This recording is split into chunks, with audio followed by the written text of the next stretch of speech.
الله أكبر.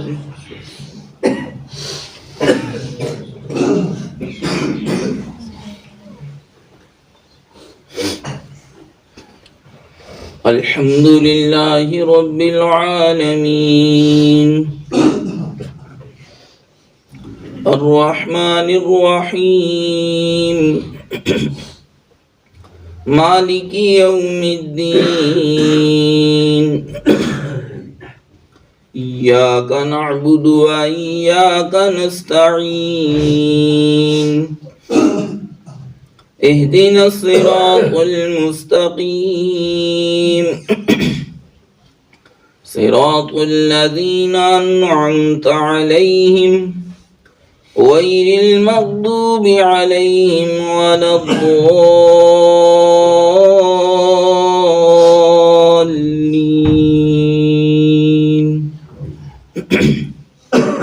عما يتساءلون عن النبأ العظيم الذي هم فيه مختلفون كلا سيعلمون ثم كلا سيعلمون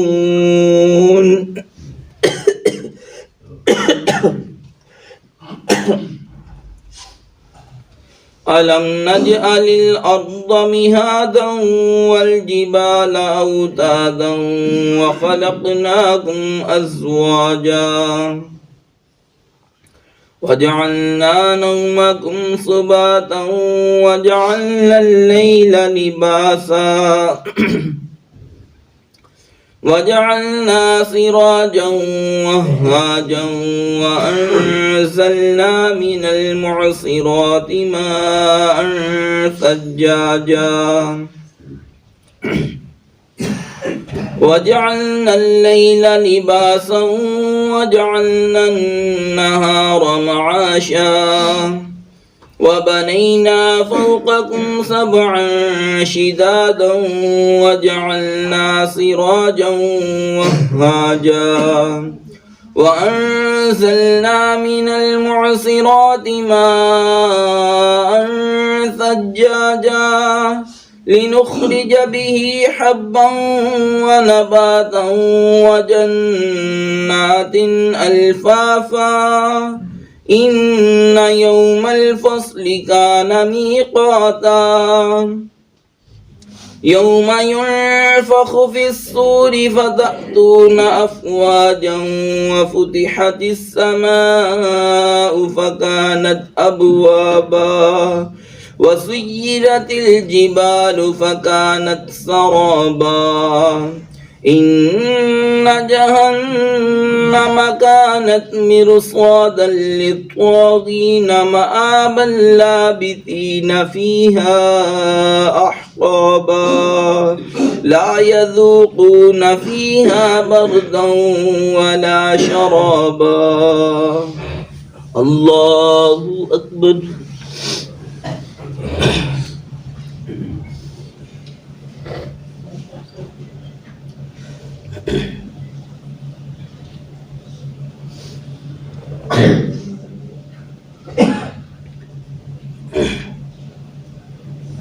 سمع الله لمن حمده.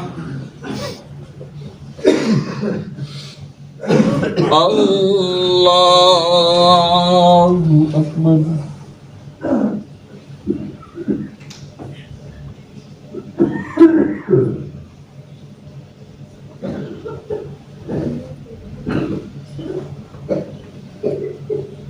الله أكبر.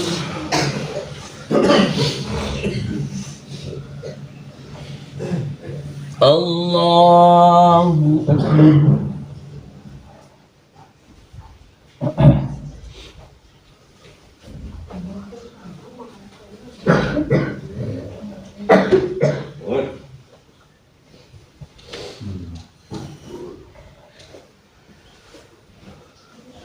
الله أكبر. الحمد لله رب العالمين الرحمن الرحيم مالك يوم الدين إياك نعبد وإياك نستعين اهدنا الصراط المستقيم صراط الذين أنعمت عليهم غير المغضوب عليهم ولا الضالين إلا حميما وغساقا جزاء وفاقا إنهم كانوا لا يرجون حسابا وكذبوا بآياتنا كذابا وكل شيء أحصيناه كتابا فذوقوا فلن نزيدكم إلا عذابا إن للمتقين مفازا حدائق وأعنابا وكواعب أترابا وكأسا دهاقا لا يسمعون فيها لغوا ولا كذابا جزاء من ربك عطاء حسابا رب السماوات والأرض وما بينهما الرحمن لا يملكون منه خطابا يوم يقوم الروح والملائكة صفا لا يتكلمون إلا من أذن له الرحمن وقال صوابا ذلك اليوم الحق فمن شاء اتخذ إلى ربه مآبا إنا أنذرناكم عذابا قريبا يوم ينظر المرء ما قدمت يداه ويقول الكافر يا ليتني كنت ترابا الله أكبر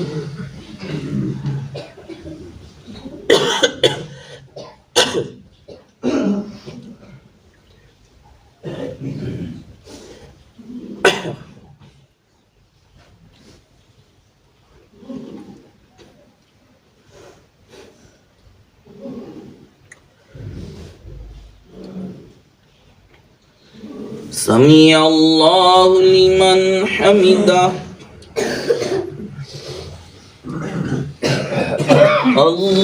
الله أكبر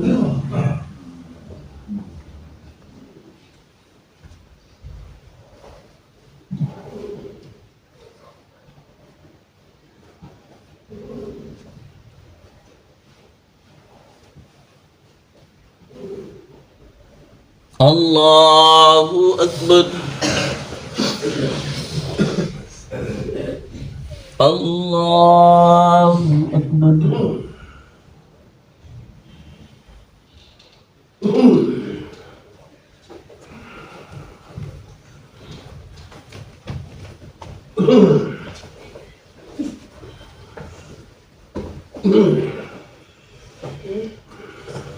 الله أكبر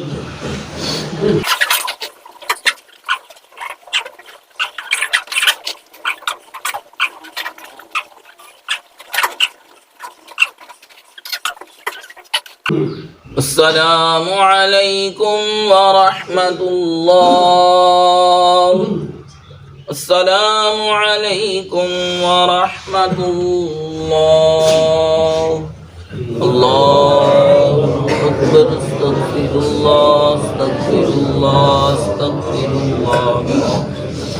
لا إله إلا الله إلا الله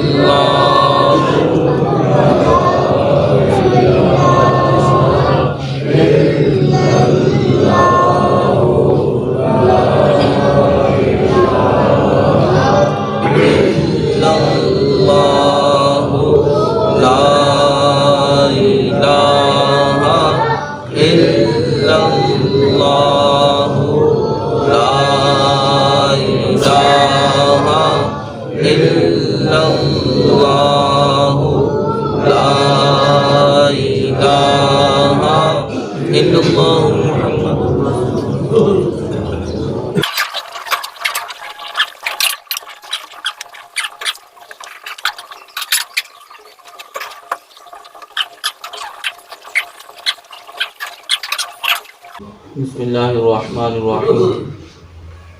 حضرت کعب بن عجرہ رضی اللہ تعالیٰ عنہ سے روایت ہے کہ وہ مسجد میں داخل ہوئے اور عبد الرحمن بن ابن ام حکم وہ خطبہ دے رہے تھے بیٹھ کر۔ تو حضرت کعب بن عجرہ رضی اللہ تعالیٰ عنہ نے فرمایا انظروا هذا الخبیث یخطب قائدا، اس خبیث کو دیکھو کہ یہ بیٹھ کے خطبہ دے رہا ہے، اور حالانکہ اللہ تعالیٰ قرآن پاک میں کھڑے ہونے کا ذکر فرما رہا ہے۔ آپ نے یہ آیت مبارکہ پڑھی وَإِذَا رَأَوْا تِجَارَةً أَوْ لَهْوًا انفَضُّوا إِلَيْهَا وَتَرَكُوكَ قَائِمًا۔ یہ معاملہ کچھ یوں ہوا تھا کہ حضور صلی اللہ علیہ وسلم کے جب آپ صلی اللہ علیہ وسلم نے خطبہ جمعہ کو مبارک شروع کیا تو اس وقت جو ہے کوئی معاملہ ایسا ہوا کہ بھوک کی قحط سالی جو ہے وہ درپیش ہوئی۔ تو حضور صلی اللہ علیہ وسلم جمعہ پڑھانے لگے تو صحابہ کرام کو جب پتہ چلا جمعے کے دوران کہ تجارتی قافلہ آیا ہے تو 12 صحابہ کرام کے علاوہ سابی جو ہے وہ اس طرف چلے گئے۔ ان کو ابھی اتنا زیادہ، کیونکہ یہ شروع کے معاملات تھے، اتنا زیادہ معلوم نہ تھا، تو وہ جو ہے وہ غلہ کھانا جو ہے وہ لینے کے لیے چلے گئے۔ تو وَتَرَكُوكَ قَائِمًا، اور آپ کو کھڑا چھوڑ گئے، اس حال میں آپ کو چھوڑ گئے کہ آپ کھڑے تھے خطبے کے لیے۔ تو یہ خطبہ کھڑے ہو کے پڑھنا جو ہے قرآن کی آیت سے ثابت ہے، اور حضرت کعب بن عجرہ رضی اللہ تعالی عنہ ابن ام حکم کے بارے میں، عبد الرحمن بن ابن ام حکم ان کے بارے میں فرماتے ہیں کہ یہ جو ہے بیٹھ کے خطبہ دے رہا ہے۔ آپ حضرات نے حدیث پاک سنی، اس حدیث پاک میں اس چیز کا ذکر ہے کہ خطبہ جو ہے وہ کھڑے ہو کے ہی پڑھنا چاہیے، یہ بیٹھ کے پڑھنا جائز نہیں ہے۔ اگر جائز ہوتا تو حضرت یہ صحابی رسول اس بات کو مان لیتے، لیکن آپ نے اس کا رد فرمایا۔ قرآن میں تو کھڑے ہونے کا ذکر ہے اور یہ بیٹھ کے پڑھ رہا ہے، اور الفاظ بھی پھر یہ ارشاد فرمائے ھذا الخبیث، یہ برا آدمی جو ہے یہ کام کر رہا ہے۔ حضور صلی اللہ علیہ وسلم ایسے کرتے تھے۔ اور یہ جو ہے عبد الرحمن بن ام حکم مروان کی طرف جو ہے ان کی طرف سے جو ہے مقرر کردہ تھا جو جمعہ پڑھا رہا تھا، تو اس لیے جو ہے یہ معاملہ ہوا۔ حضرت عمارہ بن رویبہ رضی اللہ تعالیٰ عنہ سے روایت ہے، وہ کہتے ہیں کہ میں نے بشر بن مروان کو دیکھا منبر پر، وہ دونوں ہاتھوں کو بلند کر رہے تھے۔ فقال قبح اللہ ہاتین الیدین، فرمایا اللہ تعالیٰ اس کے دونوں ہاتھ خراب کرے۔ لقد رأيت رسول اللہ صلی اللہ علیہ وسلم ما يزيد على ان يقول بيده هكذا واشار باصبعه المسبحة۔ فرماتے ہیں کہ میں نے حضور صلی اللہ علیہ وسلم کو دیکھا کہ آپ صلی اللہ علیہ وسلم ہاتھ کا اشارہ فرماتے تھے، اور وہ بھی انگلی کا، مسبح انگلی کا جو ہے اشارہ فرماتے تھے۔ اگر کسی کو کوئی معاملہ ہوتا، خطبے کے دوران کچھ سمجھانا ہوتا تو ہاتھ کے ذریعے ہاتھ ہلاتے تھے، اور وہ بھی زیادہ تر انگلی کا اشارہ فرماتے تھے۔ تو اس حدیث پاک سے وہ لوگ عبرت حاصل کریں جو لوگوں کو خدا نخواستہ جو ہے خود بھی جو ہے منبر چھوڑ دیتے ہیں، اور کیا کہتے ہیں کہ ہلنا جلنا اور ہلانا، اور لوگوں کو کھڑے کرنا، ہاتھ کھڑے کروانا، یا اونچی اونچی آواز سے کہنا کہ اوپر اونچی آواز سے کہو سبحان اللہ، یہ سنت نہیں ہے، یہ کوئی بھی کام سنت نہیں ہے۔ لوگ اس سے بڑے خوش ہوتے ہیں، بڑے راضی ہوتے ہیں، یہ سنت ہی نہیں ہے۔ حضور صلی اللہ علیہ وسلم نے یہ نہیں کسی سے بھی کہا کہ تم لوگ سبحان اللہ کہو۔ ٹھیک ہے اس کا ثواب ملتا ہے، لیکن جو بتا دیا جائے کوئی کہے گا تو ٹھیک ہے ملتا جائے گا، یہ بار بار کہنا کہ میں بات کہنے لگا ہوں تم لوگ سبحان اللہ کہنا، یا ہاتھ کے اشارے سے لوگوں کو جو ہے وہ جو ہے سمجھا دیا ہوتا ہے، بس اب لوگ سمجھ جاتے ہیں کہ یہ اس کا مطلب یہی ہے کہ سبحان اللہ ہی کہنا ہے۔ یہ کوئی طریقہ کار نہیں ہے جو رسول اللہ صلی اللہ علیہ وسلم کا طریقہ تھا۔ آپ صلی اللہ علیہ وسلم اشارہ فرمانا ہوتا تو ہاتھ سے یا پھر انگلی کے اشارے سے، زیادہ نہیں آپ صلی اللہ علیہ وسلم ہاتھوں کو اٹھاتے تھے، اور یہ دونوں ہاتھ بلند کرنا یہ کوئی طریقہ کار نہیں، سنت ہے، یعنی یہ سنت نہیں ہے۔ یہ اگلی حدیث پاک بڑی پیاری ہے، حضرت جابر سے رضی اللہ تعالیٰ عنہ سے روایت ہے، وہ کہتے ہیں کہ جب رسول اللہ صلی اللہ علیہ وسلم جمعہ کے لیے ممبر پر تشریف فرما ہوئے تو آپ صلی اللہ علیہ وسلم نے فرمایا اجلسو، بیٹھ جاؤ، فسامی ذالک، پس اس کو جو ہے حضرت ابن مسعود رضی اللہ تعالیٰ عنہ نے سن لیا اور وہ مسجد کے دروازے میں ہی بیٹھ گئے۔ رسول اللہ صلی اللہ علیہ وسلم نے دیکھا تو فرمایا اے عبداللہ بن مسعود اندر آ جاؤ، ادھر آ جاؤ۔ آپ حضرات نے حدیث پاک سنی، اس حدیث پاک میں اس چیز کا ذکر ہے کہ حضور صلی اللہ علیہ وسلم جب آپ ممبر پر تشریف فرما ہوئے، ممبر پر کھڑے ہوئے خطبہ دینے کے لیے، تو صحابہ کرام بھی کھڑے ہو گئے۔ دو ہی باتیں تھیں جو مفسرین نے بیان کی، یا تو وہ سنتیں پڑھنے کے لیے کھڑے ہوئے تو یا پھر حضور صلی اللہ علیہ وسلم کی تعظیم کے لیے۔ تو حضور صلی اللہ علیہ وسلم نے فرمایا اجلسو، بیٹھ جاؤ، کھڑے نہیں ہونا۔ اور اس سے جو ہے یہ بھی بات معلوم ہوئی کہ خطبے کے وقت جو ہے یہ سنتیں نہیں پڑھی جائیں گی، خطبے کے وقت جو ہے سنتیں یا 2 رکعت نفل تحیۃ المسجد یہ نہیں پڑھے جائیں گے۔ حضور صلی اللہ علیہ وسلم نے یہ حکم نہیں دیا کہ پڑھ لو، بلکہ فرمایا کہ بیٹھ جاؤ۔ حضرت عبداللہ بن مسعود رضی اللہ تعالیٰ عنہ اس وقت جو ہے مسجد میں آ رہے تھے اور ابھی دروازے بھی پہنچے تھے، ان کے کانوں میں آواز پڑی تو یہ وہیں پہ بیٹھ گئے۔ حضور صلی اللہ علیہ وسلم نے ان کو دیکھا تو فرمایا بھی عبداللہ بن مسعود تم اندر آ جاؤ، تمہارے لیے یہ نہیں کہا تھا بلکہ ان لوگوں کے لیے کہا تھا۔ یہ کسی اور باب کے اندر حدیث پاک سنی ہے، پڑھی ہے، جس کا مفہوم یہ ہے کہ صحابہ کرام فرماتے تھے کہ ہمیں حضور صلی اللہ علیہ وسلم سے بڑھ کر دنیا میں اور کوئی زیادہ محبوب نہیں تھا، اور ہم چاہتے تھے کہ جتنی زیادہ ہو سکے حضور صلی اللہ علیہ وسلم کی تعظیم کریں، لیکن فرماتے تھے کہ ہم جو ہے جب حضور صلی اللہ علیہ وسلم آتے ہیں تو ہم کھڑے نہیں ہوتے، اس لیے کہ حضور صلی اللہ علیہ وسلم اپنے لیے کسی امتی کو کھڑا ہونا پسند نہیں فرماتے۔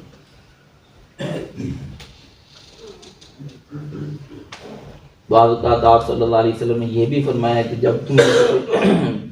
معزز آدمی آئے تو تم اس کی تعظیم کے لیے کھڑے ہو جاؤ، تقوی والا۔ تو جب آپ صلی اللہ علیہ وسلم کا خود کا عمل ہے کہ آپ صلی اللہ علیہ وسلم اس کو پسند نہیں فرماتے، صوفیہ کرام بھی اس کو بات کو پسند نہیں فرماتے۔ یہ دیکھو کتنی بڑی بات ہے کہ بندے کو اپنی تعظیم نہیں سکھائی، یعنی اپنے لیے کھڑا ہونا جو ہے یہ جو ہے آپ صلی اللہ علیہ وسلم نے پسند نہیں فرمایا۔ صحابہ کرام چاہتے تھے، دل یہی چاہتے تھے جب بھی حضور آئے ہم کھڑے ہو جائیں، لیکن فرماتے تھے ہم کھڑے اس لیے نہیں ہوتے کہ حضور صلی اللہ علیہ وسلم اس کو پسند نہیں فرماتے، اگر پسند فرماتے تو ضرور کھڑے ہوتے۔ ہم لوگ پتہ نہیں کیا کچھ کرتے ہیں کسی کے لیے کیا دیں۔ بہرحال والدین کی تعظیم کے لیے کھڑے ہونا اس کے اندر کوئی ممانعت نہیں ہے، کوئی ممانعت نہیں ہے والدین کی تعظیم کے لیے کھڑے ہونا، استاد کی تعظیم کے لیے کھڑے ہونا۔ لیکن یہ بھی یاد رکھیں کہ حضور صلی اللہ علیہ وسلم نے یہ بھی فرمایا ہے کہ جس کو یہ پسند ہو کہ میں جب پہنچوں تو لوگ میری تعظیم کے لیے کھڑے ہوں، تو فرمایا کہ تم وہ جہنم میں اپنی کوئی جگہ تلاش کر لو۔ یہ بات یہ ہے کہ یہ میرے دل میں اگر ہوگا نا کہ میری تعظیم کے لیے کھڑے ہوں لوگ، اب میرے لیے پھر یہی حکم ہے کہ جہنم کے اندر جگہ تلاش کرو۔ یعنی جس کے دل میں یہ لالچ ہوگا کہ میری تعظیم ہو، میرے لیے بیٹھنے کے لیے اونچی مسند ہو، میرے لیے بیٹھنے کے لیے ممبر ہو، میرے لیے بیٹھنے کے لیے وہ خاص چارپائی ہو، تو پھر جو ہے یہ معاملہ خراب ہے۔ یہ بندے کو ویسے تو کبھی کو جو ہے برابر ہی رہنا چاہیے، اگر کوئی کسی کی تعظیم کرتا ہے، کسی کو کوئی مسند دیتا ہے، کوئی جگہ تقیہ دیتا ہے تو یہ اس کا معاملہ ہے، لیکن خود لالچ نہیں کرنی چاہیے کہ میرے لیے یہ معاملہ ہے۔ اللہ تعالیٰ ہم سب کو صحیح معنوں میں الصلاۃ والسلام علیک یا سیدی یا رسول اللہ وعلی آلہ وصحبہ یا حبیب اللہ، الصلاۃ والسلام علیک یا نبی اللہ الصلاة والسلام عليك يا سيدي يا حبيب الله الصلاة والسلام عليك يا سيدي يا خاتم النبيين وعلى آلك وصحبك يا سيدي يا رحمة العالمين الحمد لله رب العالمين والصلاة والسلام على سيد الأنبياء والمرسلين اللهم أنت السلام ومنك السلام وإليك يرجع السلام حينا ربنا بالسلام وادخلنا دار السلام تباركت ربنا وتعاليت يا ذا الجلال والإكرام اللهم ربنا آمنا فاغفر لنا وارحمنا وأنت خير الراحمين ربنا آتنا في الدنيا حسنة وفي الآخرة حسنة وقنا عذاب النار یا الہی نماز فجر کو اپنی بارگاہ میں قبول فرما یا الہی اس کے اندر جو کوئی غلطی کوتاہی ہوئی اپنی مہربانی سے معاف فرما یا الہی ہمارے صغیرہ کبیرہ گناہوں کو معاف فرما یا الہی ہمیں اخلاص کے ساتھ تیری عبادت کرنے کی توفیق عطا فرما ہمارے پریشان حالوں کی پریشانیاں دور فرما بیماروں کو شفا عطا فرما بے روزگاروں کو اچھا روزگار عطا فرما رزق حلال برکت والا نصیب فرما یا الہی تیری اور تیرے محبوب کی اتباع میں رہتے ہوئے رزق حلال کمانے کی توفیق عطا فرما یا الہی اس دن کی برکتیں اس دن کا نور اس دن کی ہدایت اس دن کی فتح ہمیں نصیب فرما یا الہی اس دن کے شر سے اور اس کے بعد آنے والے شر سے ہمیں محفوظ فرما یا الہی ہم سب کو قرآن و سنت کی تعلیمات پر عمل کی توفیق عطا فرما وصلی اللہ تعالی علی رسولہ خیر خلقہ محمد وآلہ واصحابہ اجمعین.